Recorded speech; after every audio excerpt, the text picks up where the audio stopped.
ஓம் ஸ்ரீ மாபெரிவா சரணம். மகாபெரிவா அருள்வாக்கு. தன் உடம்பிலேயே ஆசை. வித்தியாசம்.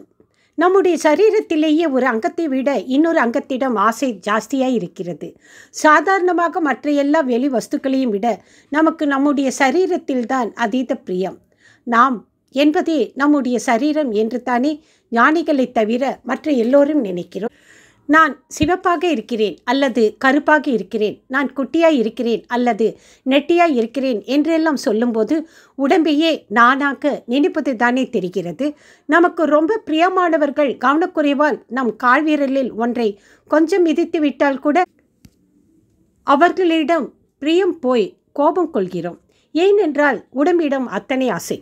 இந்திரிய ஆனந்தங்களை எல்லாம் அதுதான் தருகிறது என்பதனால் இப்படி ஒரு ஆசை. சோப், சென்ட், சில்க் எல்லாம் போட்டு உடம்பை ஆசையாய் அலங்காரம் பண்ணிக்கொள்கிறோம்.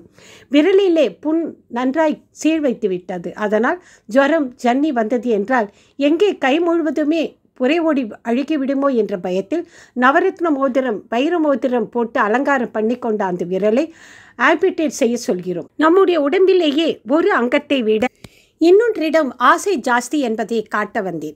இன்னொருத்தர் நம் கால்வீரலை கொஞ்சம் மிதித்தால் அத்தனை கோபம் வருகிறதே. ஆனால் நமக்கு சர்க்கரை வியாதி வருகிறது. அதனால் காலில் ஏதோ புண் ஆறாமல் புரையோடி விட்டது என்றால் விரல் மட்டுமில்லை, காலையே வெட்டினாலும் பரவாயில்லை, உயிரை காப்பாற்றுங்கள் என்று டாக்டரிடம் சொல்கிறோம்.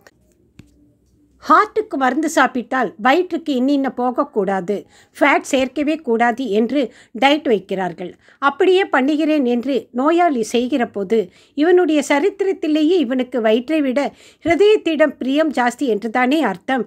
டிபிக்கு ஏதோ ஒரு ஊசி குத்தினால் காது அடைத்து போகும் என்று சொன்னால் காது போனால் போகட்டும், லங்ஸை காப்பாற்றி கொடுங்கள் என்கிறார். மாதிரி நமது அங்கங்களுக்கு நாம் காட்டும் அக்கறையை விட கடவுளின் மேல் பக்தியை செலுத்தி நமது ஆத்மா புண்ணிய ஆத்மாவாக மாற வழிவகை செய்ய வேண்டும்.